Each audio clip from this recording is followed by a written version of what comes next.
Hello friends, today we are going to learn sonnet number 130 of William Shakespeare, that is My Mistress's Eyes Are Nothing Like the Sun.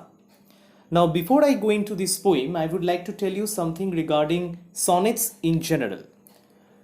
The word sonnet is derived from the Greek word sonetto, meaning a sound. It is a short poem of 14 lines, and the Italian poet Louis Petrarch was the first to use this form of the poem to express his love for his beloved Laura. Now, in English also, sonnets were introduced by Sir Thomas Wyatt in England, and later this tradition was continued by William Shakespeare. William Shakespeare has written altogether of 154 sonnets, out of which sonnet number 1 to 126 is dedicated to Mr. W.H. and sonnet number 127 to 154 are mainly concerned with the poet's relationship with a woman referred to as the Dark Lady or his mistress.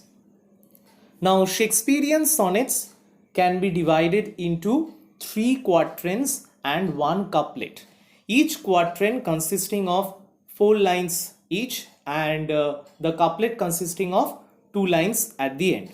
So this is the main structure of Shakespearean sonnet, and in most of the Shakespearean sonnets you will find the rhyme scheme of AB AB, CD CD, EF EF, GG. So this is the basic rhyme scheme of Shakespearean sonnet. Now in this video I am going to explain you the poem line by line. So, my mistress's eyes are nothing like the sun. In the first line of the poem, the poet is telling that his mistress's eyes are certainly not as bright like the sunlight. Coral is far more red than her lips red. So her lips are certainly not as red as coral is. So corals, you all know, corals are a substance which is found in the sea and which has a deep red color.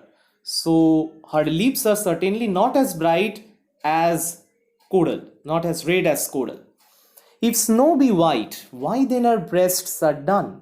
So the color of the snow is white, and a complete contrasting color of his mistress's breasts has been shown, that is black in color. If hairs be wires, black wires grow on her head. So the hair of a woman's head are compared to golden wires, but the hair growing on his mistress's head are black in color. I have seen roses damasked, red and white. So damasked means having a mixed color consisting of red and white, having a variegated hue. So he has seen roses of damasked colors, red and white, but no such roses see I in her cheeks. So his mistress's cheeks do not have that redness tinge over there. So it is not as beautiful as roses.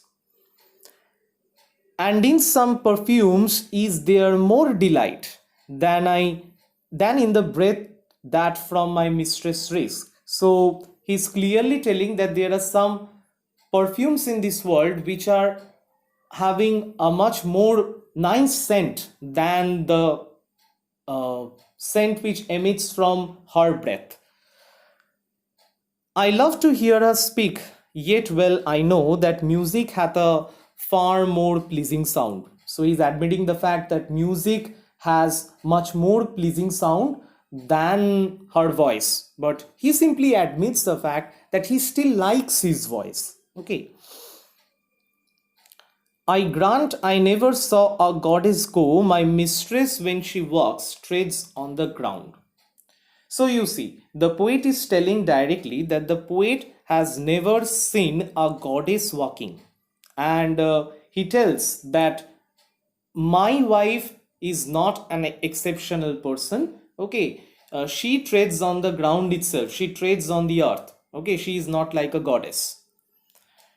But in the last 2 lines of the poem, the tone changes a bit. You see, and yet by heaven, I think my love as rare as any she belied with false compare.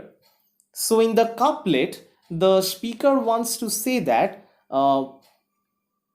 his mistress is having such qualities which are exceptional and rare, and the speaker wants to say that love does not require any conceits in order to be real, and women do not need to look like flowers or the sun in order to look beautiful. So, in this sonnet, you will see there is a subversion of the conventions of the Petrarchan love sequence. That means idealizing love.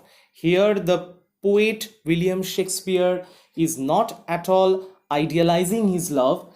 He is rather telling that he is loving this woman as the way she is. Okay, she is not making it compared to a goddess or making her something which is exceptional.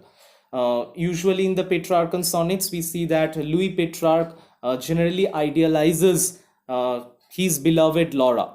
So in this case, he is not doing so. So he is in a way breaking the conventions of the Petrarchan sonnets.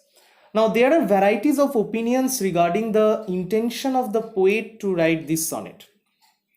You see, during the Elizabethan times, fashionable women would spend time and money on trying to look beautiful. The Elizabethans believed that beautiful women were blue eyed, fair haired, and have fair complexion, red lips, etc. So that's why I firmly believe that sonnet number 130 mocks the Petrarchan sonnets by suggesting that it is ridiculous to compare someone to something which is beautiful, because you may be left disappointed if you find your lover does not measure up to what they are being compared to. He tells his honest opinions about his love.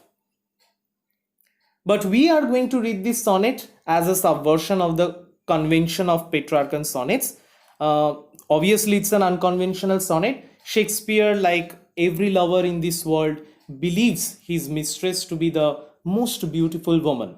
And yet, he is also aware of the fact that his judgment of her is contrary to what people think about her. There are certain ideas which are well established in society, that means a beautiful woman has to have fair complexion, redness of the lips, lust in their eyes in order to look beautiful, or having sweet voice. So these are the essential requirements of beauty in a woman. Now Shakespeare's mistress is lacking in these requirements, and yet in Shakespeare's eyes his mistress is an exceptionally beautiful woman. There can be two possibilities regarding this statement.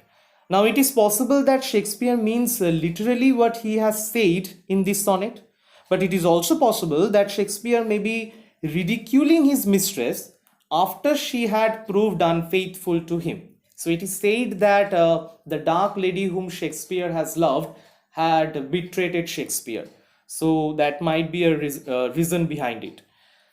Thus, this sonnet may contain genuine praise by Shakespeare of his mistress in the days when she was really in love with him, or it may be a satire on that woman when she had proved disloyal to him by transferring her affections from him to someone else. So these may be all the possible interpretations of the poem. I hope I made it clear to you. Thank you and have a nice day ahead.